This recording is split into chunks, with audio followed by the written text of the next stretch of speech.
Hi, biology students. We are starting with chapter 5 today.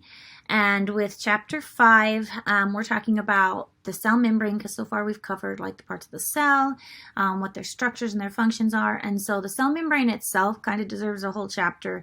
It's got a lot of unique things going on that is really important for the body in general or for any living organism.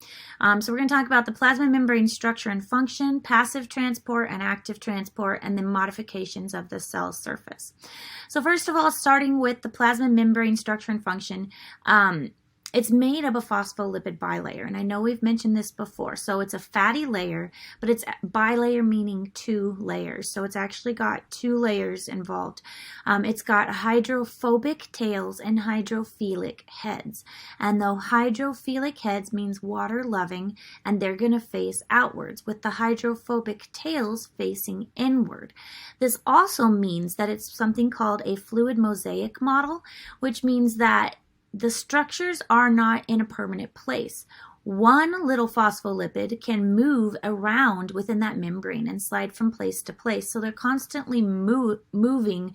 They're made up of many pieces, which is the mosaic part, and they're sliding and moving past each other. This is really helpful because that means it's not a solid piece. It's made up of all these tiny pieces. Little things can squeeze through the membranes, but bigger things often can't squeeze through the membrane. So the outer surface is lined with the heads because they like the water, and then the tails are facing each other to try and get away from the water. So there are actually more than just the phospholipids that are making up the cell membrane. We do have the phospholipids, but we also have the proteins. There are many types of proteins that are available on a cell surface or across the membrane. Some of them open up channels for materials to pass in and out. Some of them are recognition proteins that say, hey, I'm supposed to be here. I'm a part of this body. Don't eat me. Don't destroy me. Some of them are used for holding cells together, and some of them are used for transporting things like across the surface and kind of like almost walking materials across the surface.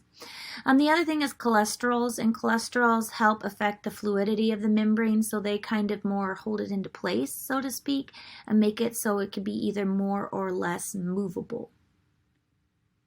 So here's just a picture of what the fluid mosaic model looks like, and you can see this is our cell membrane here. We've got the phospholipid bilayer, so here's one layer and two layer, with the hydrophilic heads on the outside and the hydrophobic heads pointing to the inside. We've got a series of proteins that are spanning the surface, so this one would probably be like a channel that allows bigger things to pass in and out. Here's some cholesterol, these purpley ones, that are making the membrane a little more structured. We've got some other kinds of proteins sticking out of the surface here to allow for the recognition and also for attachment, those kinds of things. Here's just a close-up. We can see a type of protein here. This is the water outside the cell, and this is the water, or the cytoplasm, technically, cytoplasm inside the cell. And so the heads are lining up to match the water, and the tails are lining up to get away. So this is just a natural arrangement that takes place because of the way the bilayer works, and the heads and the tails like water or don't like water. So there's carbohydrate chains, and these contribute to like kind of the fingerprint of the cell, so that a cell can be recognized by the body as it is part of that body. And there's two G's that play a role in this: glycoproteins and glycolipids. Glycoproteins are proteins with attached carbohydrate chains, so they're a protein that have a chain attached. And then the glycolipids are lipids with attached carbohydrate chains, just like the name kind of suggests. One is proteins, one is lipids. These chains exist only on the outside of the membrane, so they don't extend inward into the cell. And they do make the cell a little bit asymmetrical in shape. Channel proteins, and these are the ones that open like a bigger door through the membrane so that materials can pass in and out. Some things like sugars are too large to get in the cell or out of the cell, so they have to have these channel proteins that open up that space so that things can go in and out easier. A carrier protein, these are combined with like something that needs to be transported in like almost like a little packet or a vesicle, and they help with movement of these vesicles around. And then the cell recognition proteins like the glycoproteins we just mentioned, and it's just kind of helps the body to recognize if something's not supposed to be there, and these proteins are ways of saying, yeah, hey, I'm supposed to be there. Receptor proteins, these bind with a specific molecule. So if the cell has a certain function like to specifically like absorb more sugars, then these receptor proteins will recognize that and try and absorb more sugars. Enzymatic proteins carry out metabolic reactions. Enzymes we haven't touched on too much, but they're a type of protein that help with metabolic reactions. And then junction proteins attach to other cells and kind of hold the cells together. You really don't want your cells moving all over the place. So the junction proteins kind of just make that attachment. So here's a channel protein, and the larger protein that opens a doorway bigger for bigger things to fit through. Now little gases and little waters, those can fit right through the phospholipid bilayer, squeezing in between these individual phospholipids. So you don't need a channel for like carbon dioxide and oxygen and water and things like that, but you do need a channel for larger molecules, and sugars again are a really great example of this. And so these channels allow for those bigger things to pass through. So it's selective sometimes, these proteins. Sometimes certain things can get through and certain things cannot.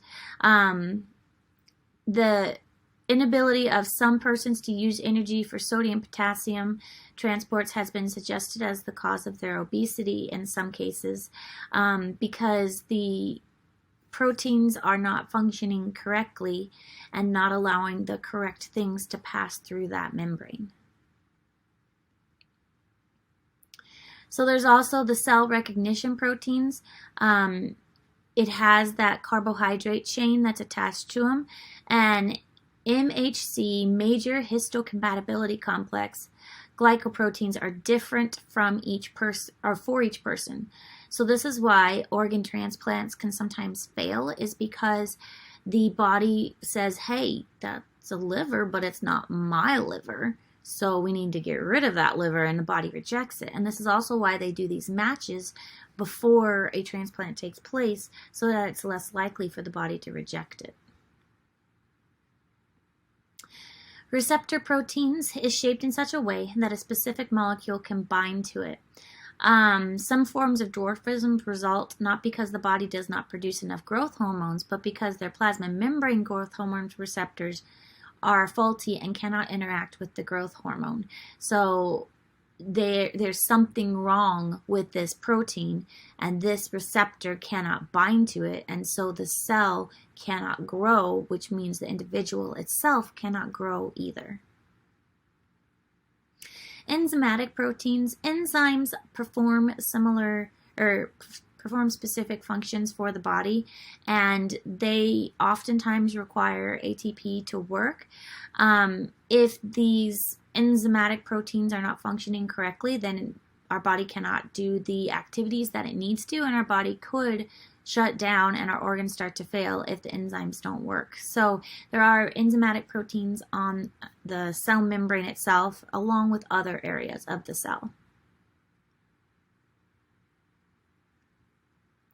Junction proteins, here you can see two different cells. Here's one cell membrane, here's another cell membrane, and these junction proteins are forming a tight connection between them. It makes it so that the cells stick together and that the cells are not moving around. It's joining the cells. Without this cooperation between cells, an animal embryo would have no nervous system. The nervous system just wouldn't be able to function or form correctly. So this is just a one-page kind of summary of the different types of cells. It might be good for you to screenshot this, so pause the video and screenshot this, because it does do a really good job of summarizing, but you probably have this in your textbook reading as well. So cells can talk to each other by several different ways. They can signal using chemical messengers such as hormones. They can also signal using neurological signals like your neurons and your spinal cord and your nerves and things like that. But it just really depends on what message the body is trying to get across, how it is talking to each other. Cell receptors bind to these specific signaling molecules and activates different channels and pathways that tell the cell basically what to do. There's a couple examples there. The pancreas releases the hormone insulin, which is transported to the blood and the liver. This causes the liver to store glucose as glycogen. Failure to store the glucose as glycogen causes a medical condition called diabetes. So it's kind of a series of chain reactions, whereas with one thing messes up, it kind of throws the whole homeostasis off. Here's just a brief example of how cells signal. So you have the receptor that gets the signal, transduction pathway, which is really just kind of relaying that signal. Then you have the response that is being achieved, and there are specific proteins that are receiving that, and they will do different things based on whatever signal they receive. Now, the membrane of a cell is called selectively permeable. A selectively permeable membrane means that the membrane itself allows some things to go through and others don't. And again, we already mentioned this, that small things like carbon dioxide and oxygen and alcohol, it's easy for them to pass back and forth because they're so tiny, they just fit through that phospholipid bilayer. They also have to move through something that's called a concentration gradient. So when we're talking about things moving with their concentration gradient, areas of high concentration to areas of low concentration. So think of it as you have a lot of stuff on one side of the membrane. Your body likes balance, again, homeostasis. So it doesn't like to have a lot of stuff on one side. So it's going to try and balance that out. And the stuff that's on one side where there's a lot is going to try and go across the membrane until there's the same amount on each side. So if there's 10 on this side and 0 on the inside, the cell is going to try and put 5 on the outside and 5 on the inside to make it balanced. Water is one of the things that can move across the cell membrane without much trouble. It just goes back and forth as needed. And there are specialized proteins called aquaporins that kind of speed up this transport if the body needs water one way or the other quickly. And sometimes we might have to do something called active transport. Active transport is when you're using energy to help your body move things faster. So active transport is when ATP is used. ATP, adenosine triphosphate, which we talked about before, it is the energy source that our body uses. So we might try and use these aquaporins to move the water quickly if we need to. Sometimes if we're using larger things, we will have to use energy to help those. Now there's also the process of exocytosis and endocytosis. I think we mentioned this briefly before. Exocytosis is you have a vesicle, like a little bubble, and it goes from the inside of the cell to the outside of the cell, and it actually fuses with the cell membrane. So it is made, the little vesicle is made of phospholipids too, and it fuses with that cell membrane and becomes part of the cell membrane so that it spits out the materials that were inside. It spits it outside the cell. This opposite is true of endocytosis when something is coming into the cell.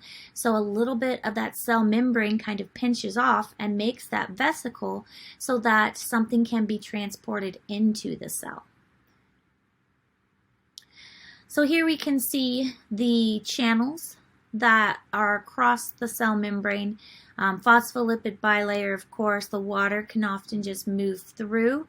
Here's a protein structure, here's another protein structure, and larger molecules can move back and forth through this larger channel. Charged molecules and ions can be both inside and outside the cell.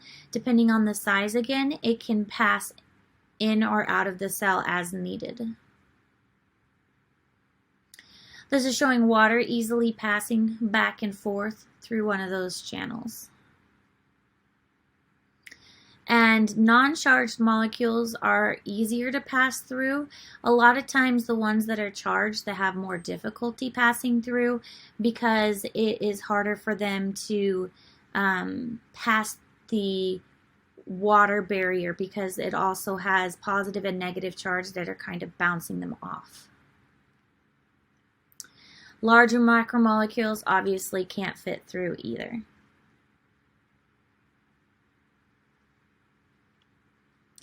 All right, so other terms that are really important about movement of the cell: diffusion, facilitated transport, active transport, and bulk transport. So diffusion is the process of something moving from an area of high concentration to an area of low concentration. And this was the idea that the cell has 10 of something on one side and 0 on the other, so it wants 5 on each side. So it's going to move 5 of those over so it's more balanced. So that's the idea of diffusion. Diffusion is the movement of particles. We'll talk about osmosis in a little bit, and osmosis is the movement of water.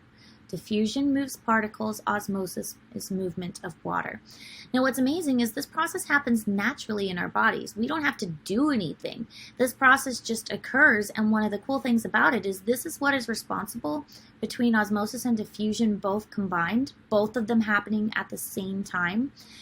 This is responsible for a lot of activities in our body, such as absorption of nutrients from the digestive system, or the passing of oxygen and carbon dioxide at the surface of the lung.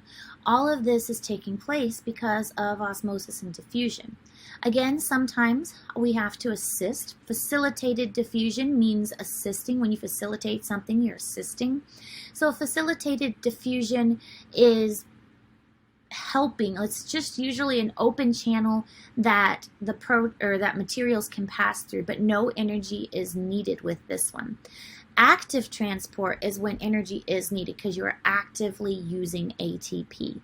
So facilitated transport typically does not need energy. Active transport does. And then bulk transport is that endocytosis and exocytosis that is using those bigger vesicles. So, talking more about diffusion, a solution consists of a solvent, which is the liquid, and the solute that is dissolved into it. So, diffusion is the net movement of molecules down a concentration gradient, so going from that high to a low concentration so that balance is reached. Once balance is reached, typically the movement stops. Diffusion happens naturally and often doesn't require energy unless you're having active transport. And if it's active transport, then energy is required. Different things will affect the rate of diffusion, such as the temperature, the pressure, electrical currents, molecular size, how big of a concentration it is, if it's really concentrated versus if it's really close to equilibrium already. All of those things will affect how fast diffusion can occur. Here's an example. Crystal of dye is placed in the water, and there's a high concentration over here and a lower concentration over here. But over time, what you're going to see is a mixing of the two. The water's going to go one way, the dye is going to go the other way. And you have diffusion happening where it is moving to try and balance out. So eventually you're going to have purple water and everything's going to be equally distributed because the water and the dye are all going to be mixed equally. So high concentration going to a lower concentration until equilibrium is reached. Again, this is something that happens in many parts of our body, such as at the surface of the lungs. This is an alveoli, and at the surface of the alveoli, we have a lot of oxygen because we just breathe that in. But the blood that is close to the lungs has a low concentration to oxygen because it just came from the body. All that oxygen got used up. The blood without oxygen is coming to the lungs, and so there's a low concentration. So what we see happening is the oxygen going from this lung into the capillary that's on the surface. And this is also why the surface of the lungs, especially these are the alveoli, the little pockets, 1 cell layer thick, also 1 cell layer thick, so there's not much of a surface for them to cross here. But the oxygen can travel through that very quickly, and there's a lot of blood vessels. Lots of blood vessels leading to the lungs so that this process can take place even faster. Sometimes you have the movement of water, and so we talked about how osmosis is the diffusion of water. Diffusion is the movement of molecules, osmosis is the movement of water. So now we're looking at strictly water movement. What's interesting about osmosis is it kind of does the opposite. So with osmosis, you're moving from a low concentration to a high concentration. So think of it as like this. With osmosis, you're trying to dilute the solution. So you have a can of concentrated, those frozen canisters of juice that are really concentrated. Well, you're adding water to it to try and dilute it so the juice isn't as concentrated.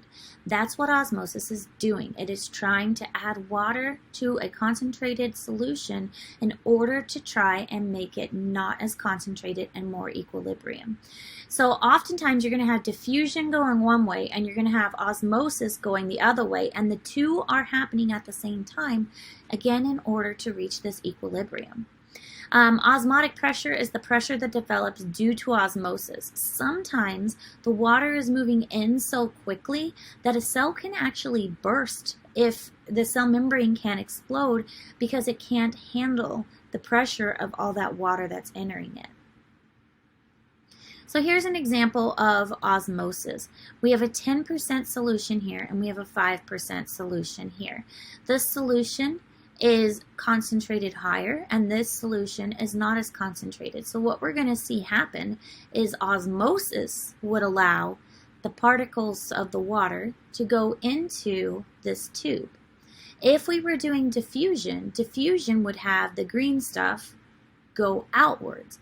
But what happens is sometimes the membrane won't allow that to happen. Maybe this green stuff can't get into the water because it's too big to fit across that membrane. So really the only choice that there is for the water to go the other way. And that's what we see happen here. The water is going into this glass cylinder because that membrane is not allowing the green stuff to go the other way. So water is going in, going in, going in, and we can actually see the water rise up this tube and the water in here go down lower because all the water is going in to try and dilute this situation by having a more balanced equilibrium. This is what happens when different animals or plants experience osmosis. If the plant is isotonic, which means it's balanced, isotonic, here's the word isotonic. Isotonic means it's balanced. There's the same amount going in as there's the same amount going out. You want an isotonic situation. Isotonic is a better situation to have because that means that the cell is balanced in homeostasis. Water coming in, water going out, everything good. Then you can have a hypotonic. With hypotonic, there's a high concentration inside and a low concentration outside. So that means everything's going to rush into the cell. There's a high concentration, the water's going to rush into the cell, and this can often cause the cell to burst. In the case of a plant cell that has a thicker cell wall, the vacuole expands and puts pressure on the other organelles of the cell, making it difficult for the cells to function correctly. Now the way that I remember this is hypotonic has an O in it, and it causes it to swell up like a big O. So hypotonic, it swells up like a big O. The other situation is hypertonic. With hypertonic, the concentration is outside.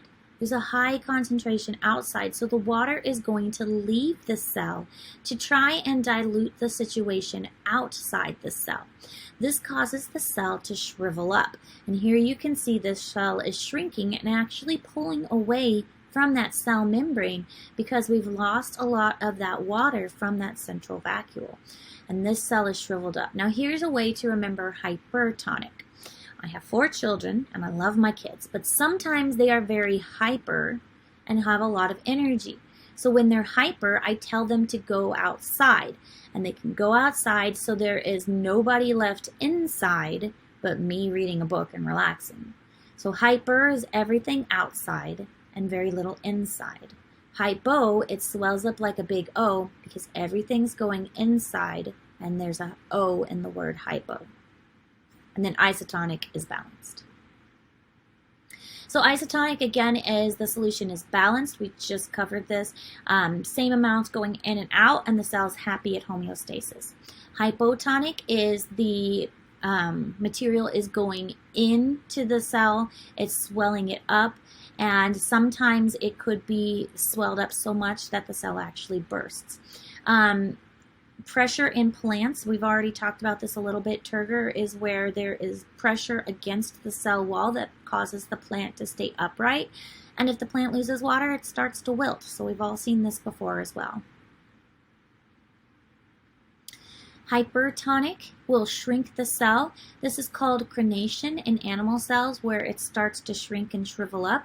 Plasmolysis in plants is the other example. This is when the plants start to shrivel up too, and the water is kind of just being sucked out of them because it's so dry. This is also what happens if you ever put a salt on a slug. You're having a hypertonic situation where it's very concentrated outside and you're basically sucking the water out of the slug. All right, so facilitated transport, we mentioned this as well. No energy is required. That's a big thing here. No energy is required in order for this to happen. It's just a process that happens naturally. All that is usually is a bigger protein that opens a door so that materials can slide through that door. It doesn't need energy for it to work. It just opens up a space that this transport can help. So facilitated just means to assist. So here is the protein that is just assisting, no energy necessary. It just opens up the channel so that these things can move to the inside. So the solute can move to the inside of the cell, assisting it through, but no energy necessary. So it's facilitating it. Now, active transport is actively using ATP. ATP is necessary for movement. A sodium-potassium pump is a great example of this. Sometimes, in rare circumstances, our body wants a lot of something on one side of the cell. So it wants a lot of sodium or it wants a lot of potassium. And remember, that's not normal because usually our cell likes to have equilibrium. But if it wants to have a high concentration on one side, it's going to have to use energy to pump those things to the other side actively, because that's not something the cell is going to do normally. So here we can see that we've got potassium on one side and sodium on the other. But our cell has decided, hey, let's move more of these to the other side until we have a really high concentration of sodium on one side of the cell. Again, this isn't something that happens naturally. It's something that our body wants to do, in many cases for the operation of muscles and the movement of electrical signals. But it is necessary for us to pump more concentration to one side or the other. Now, we already mentioned exocytosis and endocytosis, but exocytosis is a vesicle fusing with the plasma membrane to secrete things outside the cell. Endocytosis is the opposite, where it's bringing things into the cell and engulfing it. Phagocytosis is a little weird. Phago means to eat. So this is like a cell surrounding something to eat it and digest it. And really a human blood or white blood cell is a great example. The white blood cell engulfs and eats foreign things in our body to help maintain our health. And so it is an example of a phagocyte that will eat and destroy things by just kind of surrounding it and then engulfing it and digesting it. Pinocytosis is vesicles form around a liquid or very small particle, and this is like a cell drinking. Not as common as phagocytosis, but still something our body occasionally does. Receptor-mediated endocytosis is a specific form of pinocytosis using receptor proteins and something called a coated pit. So it is just kind of a more active way for the body to absorb water if necessary. Here's a great picture of exocytosis. This vesicle is hanging out in the cytoplasm. It's got its own little membrane going on here with the phospholipids. It's got some particles that it needs to get rid of. So it comes to the surface of the cell and fuses with the cell membrane. As it fuses, this part is going to open up. The particles get expelled outside the cell, and now the cell membrane has a little bit of a chunk that is added to it. The opposite is true with endocytosis. With endocytosis, something comes in and the cell membrane breaks off a little bubble of itself to make a vesicle. Same thing here. This one's got some receptors. Once these receptors are filled, the little chunk will close off and the membrane closes off. So here we've got several particles being taken into the cell. This one you can see how this is working. These receptors have been activated and so it is closed off and the fusion is taking place here. So the extracellular matrix, or the ECM, this is an extracellular, outside the cell. It's a mixture of stuff. It's kind of a network, like a mesh of proteins and polysaccharides, which again are advanced sugars, and it's really close to the cell and aids in the cell. Collagen, it resists stretching. Elastin provides resilience. These are some of the things that are found in that extracellular matrix. It is not actually living. So again, a cell is the smallest unit of something that can be alive. This ECM is not living, but it has a lot of these components that are aiding the living cells. Fibronectin, which is an adhesive, integrin, which is a signaling cell, proteoglycans, which are attached to a long centrally placed polysaccharide, and it resists compression, so it kind of stabilizes that extracellular matrix. So it's actually this very important fluid that's really got a lot going on. So here we can see the extracellular matrix, nothing living in here, because a cell, of course, is the smallest unit of something that could be alive, but lots of materials that are helpful to the cell and also provide stability to the cell. Adhesion junctions, intercellular filaments between cells, which adhere them together, just like the name suggests, making them stick together. You could have tight junctions, which form barriers that cannot be penetrated. They're tight. They're close together. It's not going to let anything through. Gap junctions are more open. That allows for communication. If you have a lot of gap junctions, it's usually in a part of the body that requires a lot of communication to take place, such as heart muscles and smooth muscle cells. These areas need that gap junction so that messages can be passed back and forth quickly and the cell can respond quickly. So this is just showing a couple different types. Here's an adhesion protein sticking the two cells together. Here's a tight junction where they are like bound and wrapped together really tightly. And then here is a gap junction with holes that is allowing communication between the cells. Alright, so plant cells have a cell wall, which allows for a little bit more complexity with moving things back and forth. With an animal cell and a plasma membrane, it's pretty simple. But with that cell wall, it's much more dense and strong, so it has a little more complications involved when you have things being transported. Plasmodesmata penetrates the cell wall, allowing for things to pass between these different plants and allowing for the plant cells to communicate. It contains a strand of cytoplasm, and it just connects the cells while also opening a channel so that they can talk to each other. So here we can see some plasmodesmatas, which are these openings. Here's a cell, here's a cell, here is the cell wall. But these plasmodesmatas are openings between those cell walls that just allows the two different types of cells to talk to each other. All right, well, that's all for Chapter 5. We will be moving on to Chapter 6 next. Thank you guys. Have a great day. And as always, if you have questions, let me know.